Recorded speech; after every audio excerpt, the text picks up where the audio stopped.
Hey everybody, Victor Crawford here from Farmington Fit Body Boot Camp. I wanted to make a short video today about the goal setting process and one of the ones that I use. Um, we're nearing the end of 2017 and typically I'll set a goals list for the following year. And so I wanted to share some of the ideas that I have for setting goals. Doesn't matter what that goal is or your sets of goals, doesn't really matter at all, but there's a specific way to do that. And speaking of specific, you want to set SMART goals, and you might be asking, or maybe you've probably heard before, you're supposed to set SMART goals. So what does that really mean?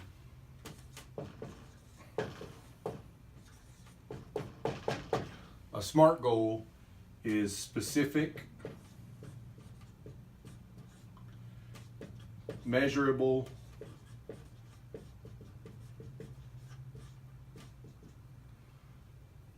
achievable,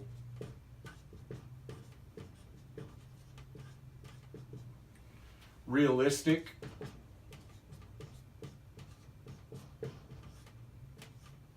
and time-based.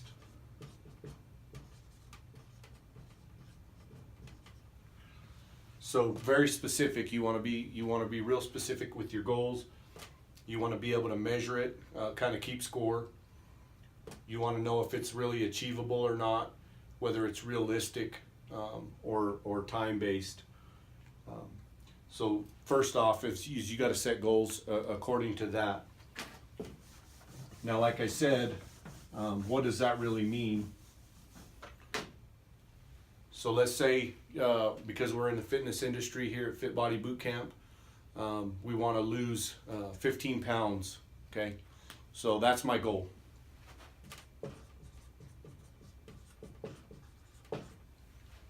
Now I ask you, is that really a SMART goal? And the answer is no, that's not a SMART goal. It's not very specific, it's not measurable for some time. It's realistic, but it really doesn't have a time associated with that. So the way you change that into a SMART goal is you say, I want to lose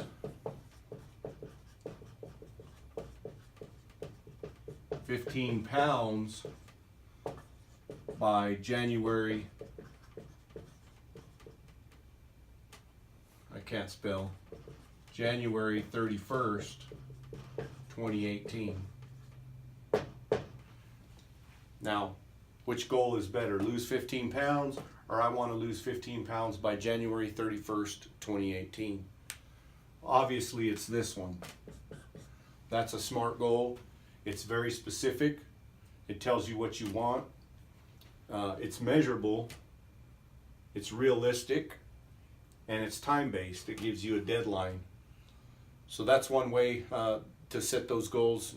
And it really doesn't matter, like I say, what kind of goal it is. It could be, I want to take a trip to Paris by July 31st, 2018.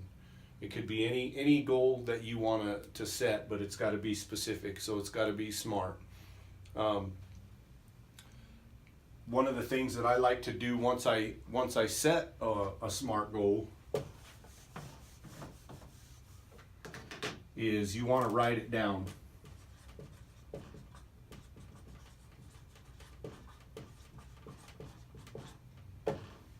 Why?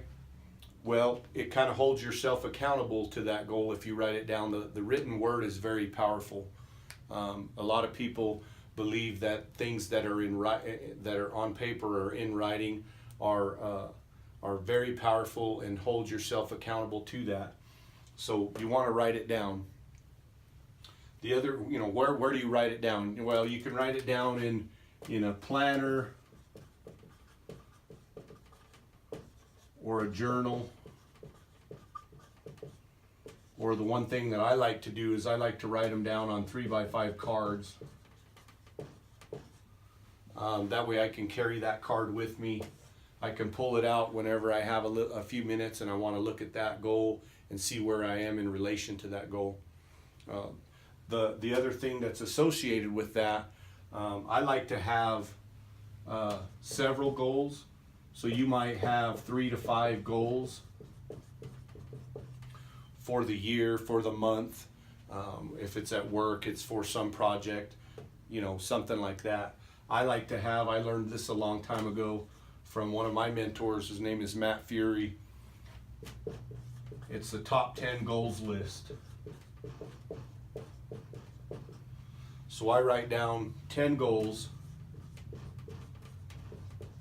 for the year. And obviously they're SMART, but that's how I do it. I have a top 10 goals list every year. And do I always achieve them? Absolutely not. But you might be thinking, well, 10 is a lot. And it kind of is. But if you want to start with 3 or you want to start with 5, that's fine.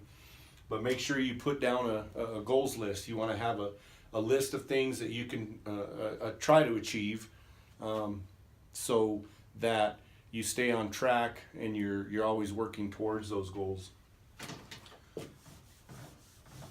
The other part of that is you want to keep score. Well, what does that mean? Well, that means, am I on track? So you want to check the 3x5 card every so often. You want to weigh yourself if you're trying to lose 15 pounds by January 31st, 2018. How many pounds have I lost so far? Well, is it 8? Is it 3? Is it 12? So you want to keep score. You want to make sure you know in some period of time how close you are to that goal, how far away you are from that goal, etc. So you want to always keep score. And the other thing you can do along those lines is hire a coach. Accountability coach, a life coach, a fitness coach, whatever kind of coach you need to keep you on track. So if your fitness goals are to lose 10 pounds by January 31st, 2018, I would suggest hiring a coach. They'll keep you on track. They'll make sure your workouts are right. They'll make sure your diets are okay, your nutrition plan's fine, and keep score along that time frame to ensure that you actually make that goal. So that'll help you be accountable.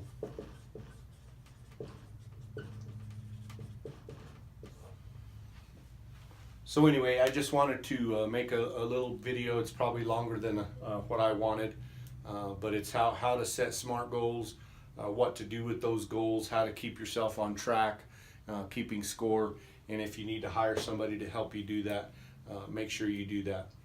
Once again, I'm Victor Crawford. I'm with FarmingtonFitBody.com here in Farmington, New Mexico. Just wanted to give you guys a little video on that, and hopefully we'll see you at the gym. Thanks.